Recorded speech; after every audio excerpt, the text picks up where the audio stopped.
Blackwings dive into action. We have the super heavy samurai Swordsoul special back at it again, and some other interesting meta like Exo Sister for you today as well. Make sure you guys smash the villain crap out of that subscribe button so you guys don't miss out on more awesome content here. So we are going to be starting off with Blackwings, and I feel like I haven't seen Kunai the Drizzle showing up in any of these lists. I mean, special summon by tributing a Blackwing monster, and special summon this way it can be treated as a tuner monster. So you get access to an immediate level 5 out here by stepping over another one of your birds. And then once per turn, when you target a synchro monster you control and declare a level from 1 to 8, it becomes that level till the end of this turn. That's actually pretty good. So say, you know, we're going through the combo lines out here and we need to step into something else along the way.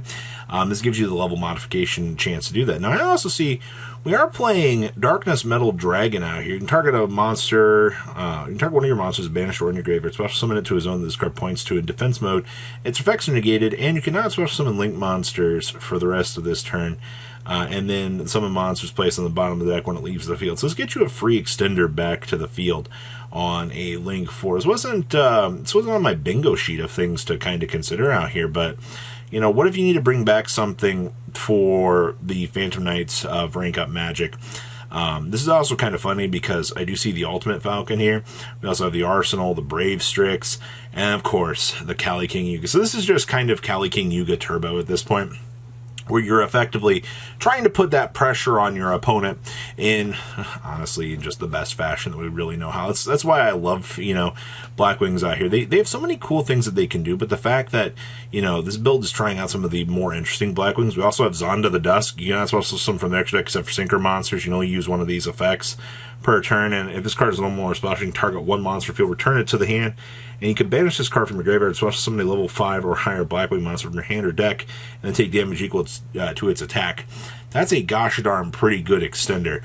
I will take this. This challenges a lot of the norms that I think that we've been used to seeing for Blackwings out here. Next up here, we have a 60-card Swordsoul Super Heavy Samurai Turbo build for you here. Now, well, there's been quite a lot of synergy, honestly, behind the Super Heavy Samurai stuff, kind of melding in with the Swordsoul stuff, to basically, you want to use these cards to propel you into making a pretty strong board.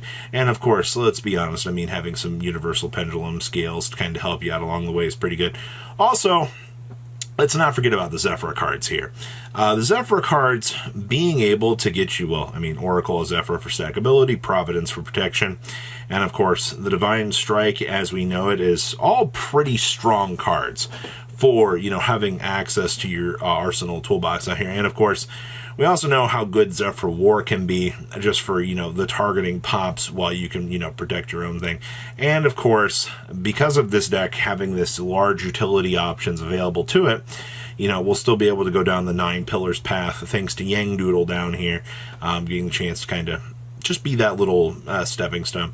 And of course, as your whole deck just kind of goes, having access to that skill drain to basically control anything that your opponent might be doing. I mean, your deck is incredibly large beat sticks at certain points.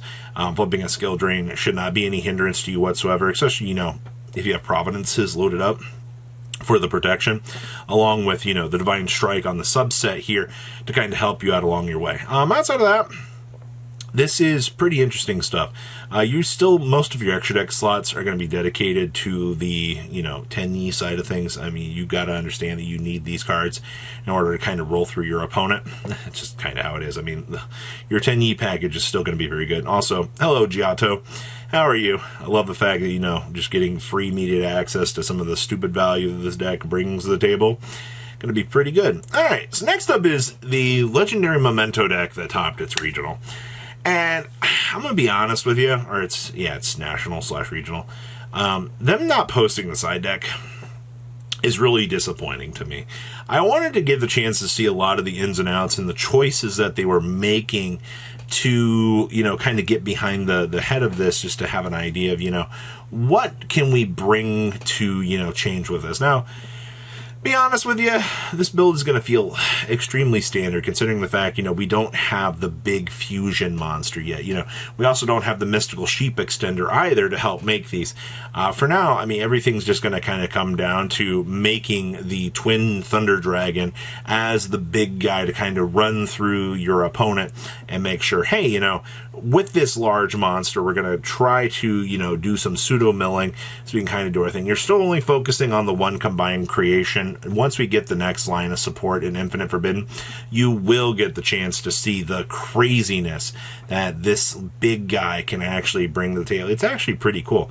I think most of the names in here are the perfect ratios. Horn Dragon, the Mace, the Goblin, and the Gaddock all being one-ofs, and of course Duskblade, the Tatsuhio, and the Anguish all being 3Fs.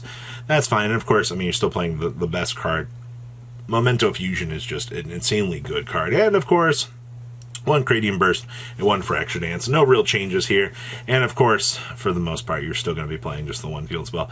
The fact that, we'll be able to kind of turbo things up on the next set through and be able to have the big guy actually get to the field spell is going to help this deck out immensely. Genuinely, I'm super excited just to see how this deck will go through its next form of evolution and how things will get a lot more interesting along the way. All right, what else we got back here? We have Exo Sister for you. Now, I'm going to be honest with you. I didn't necessarily think I would see Exo Sister being a hot topic deck right now. Because, to be honest with you, most of the decks that kind of involve themselves in the graveyard kind of have a pretty easy matchup for what I would feel for this deck. But, once you kind of start to get rolled down to the localized level out here, well, you start to see a different story where people are like, oh, hey, we can kind of test out some of these other ideas and we can do well. We're still focusing on the Aratamas and the Sakitamas. This is all the incredibly easy stuff. You also do have, of course, the Shifters, and of course, that's right, the DD Crows in here as well. They packed all of their hand traps into the main deck. And then, of course, you're going to use the logic of citing those out to kind of get to other answers to kind of help you out along your way.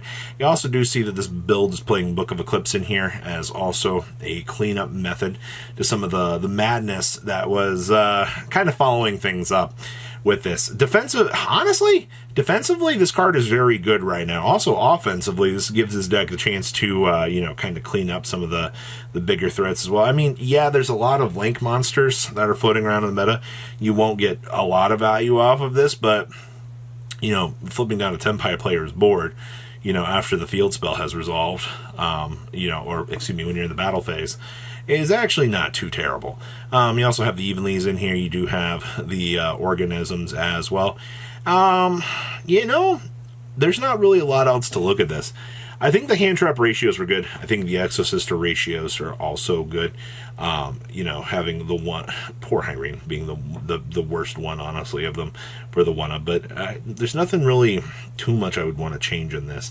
Unfortunately, Exosister's just in that really awkward position of things that, I don't know, it doesn't feel like it has incredibly good matchups. All right, then we have the Aromage Pile. And I will say, it is kind of nice to see the ideas that people are doing. There is no Ragnarika cards in here, which I guess has kind of become your difference between these decks. Do you want to pack in the Ragnarika package so you can kind of get to the extra extenders?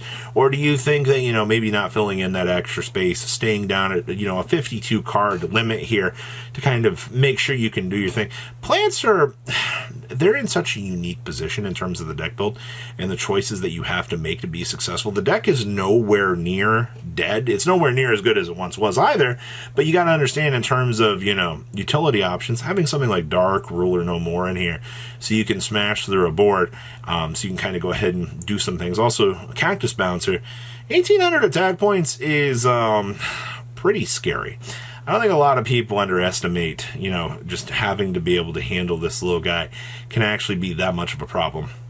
I also do like the fact that this build is taking advantage of the anti-Tenpai tech out here, as well, just so you can kind of go ahead and control your opponent straight on out of the game. Outside of that, though, once again, your plan innovations, they're very, very interesting to see what people are testing out. And I do fully look forward to seeing what more, plants will actually do this format.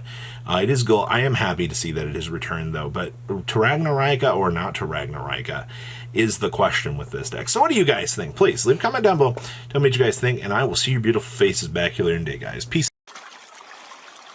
Patrons, thank you.